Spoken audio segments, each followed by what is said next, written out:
From the League of Minnesota Cities, this is City Speak. I'm your host, Adriana Tamali. So today we are sitting down to talk with a mayor who has been on all of your TV screens likely this year and been in the media. She is somebody who has tackled the hard things that we've all been working with the pandemic and with civil unrest and political divide. But her city has also faced unique challenges this past year. And so I'm very much looking forward to having Mayor Teri Lachermeier from the city of Buffalo on the show today. Mayor Teri has been the mayor of Buffalo since 2017. Before serving as mayor, she served on the city council since 1999. She is currently the chair of the Wright County Mayors Association, and she's a board member for Buffalo Strong. Welcome, Mayor Teri. I'm so glad that you are here today joining us for the City Speak podcast. We're delighted to have you. Thank you so much for inviting me. Well, so I want to just dive straight in today, and let's start out with you being the mayor of the city of Buffalo. I'd love to know what drew you to public sector leadership and specifically to run for mayor. I think passion and purpose are the two words that I would use to describe. I just absolutely love this town that I live in and the people that live here. And if you can really make a difference at a level of local government, I think being a part of the council and mayor would be the places. And I was drawn to it. I love that you talked about making a difference at local government. We often like to talk at the league about the fact that you can have the most impact at local government level. And I think we've seen you do that in Buffalo, and I'm excited to dive into some of that today. This season, we're talking about how we learn to be leaders, some of those leadership lessons that we oftentimes learn perhaps with a bit of a misstep or a mistake or something that doesn't go all the way right. So tell me a story about a time that shaped your leadership style, something that you learned from and grew from as a leader. Well, I was on council for 16 years and I really thought I had a good handle on how to become mayor, right? You step into the position with kind of watching prior mayors. We started this downtown redevelopment project in our beautiful city of Buffalo that overlooks our Buffalo Lake. And we put a project in place where it used to be a grocery store where we would purchase the building with our HRA, and that we would put it into a redevelopment plan. And it was in our comp plan, it was talked about how this would be possibly high density housing. And, that being said, we hadn't looked at our comp plan since 2007, and this is 2017. So you're talking about quite a few years in the mix and a lot of changes happening in our community. I thought by putting it on the front page of the paper and putting a banner on the front of the building that people would verbalize, their feelings about it and feel like they could engage. But what I didn't know is I wasn't engaging the community. They were feeling like they were being told what was happening.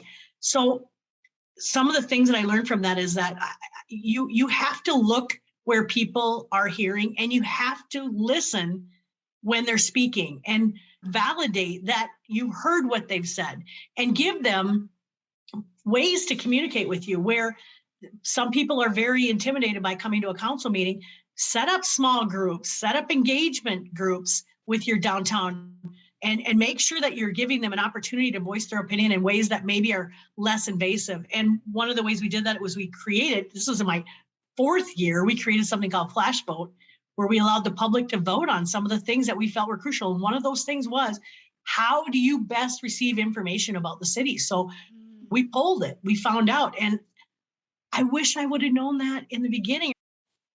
What did you learn from that flash vote? How did people want to engage and learn about what the city was doing? Very differently. Social media was one. They loved hearing about things through the local paper, but it was definitely very spread out. So we found out that and having engagement, like engaging them with these, an opportunity to come in a group with other people from the community, give them an environment where they felt safe and able to speak.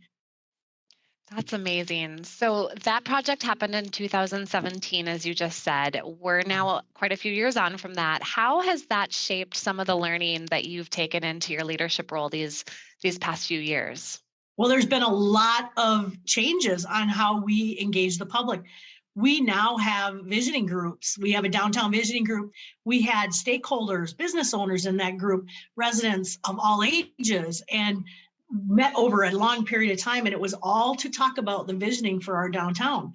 And so that we could, when we do our comp plan, which is going to happen this year, we can incorporate those ideas that came from the public. So that was a huge learning piece for me. And that's something that I know that we have to continue. You almost have to fight to engage the people, because I think they want to tell you but they're hesitant. And then when something happens, they feel like they didn't get to speak. So you have to invite them in like a lot. You can't just do it once. You have to continuously ask and make it easy. Don't make it hard. So that's maybe one of the main things I've learned is engage people and really work at it. Don't just do it once. That is great advice. So Mayor Teri, we've been talking to everybody about the last 18 months, how it's been challenging in new and unique ways for city leaders. What lessons have you learned during this time that's impacted how you show up as a leader? I considered myself very open-minded and had an open door policy. I have had to make that even greater at this point.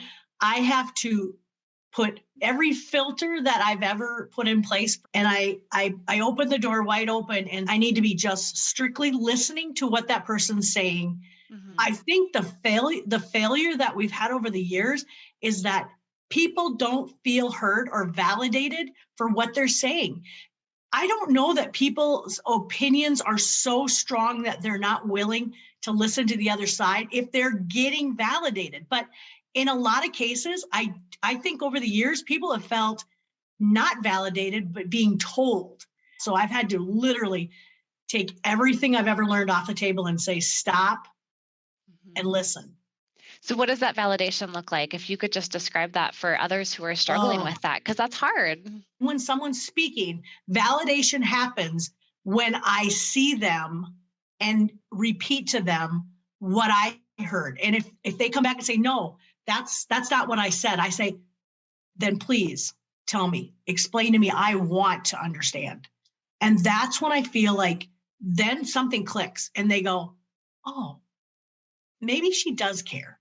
You know, it may not look like it from behind a council chamber desk or a gavel, but if you just stop and acknowledge that person, that they're standing there and what they're saying is meaningful, mm-hmm. they will repeat and tell you what they want you to hear. And the minute they feel heard, a light switch goes on, and then the open communication happens in a more valuable way so that people walk away being able to say to their neighbor or their friend, you know what, you may not have felt like you got your way because it maybe was against the ordinance or it was against this or again, but they heard me.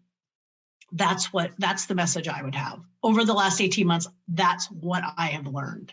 I like that there's a really specific strategy that you're giving people a tool to use as well, that repeating what you hear and then asking for clarification. That is a fantastic technique.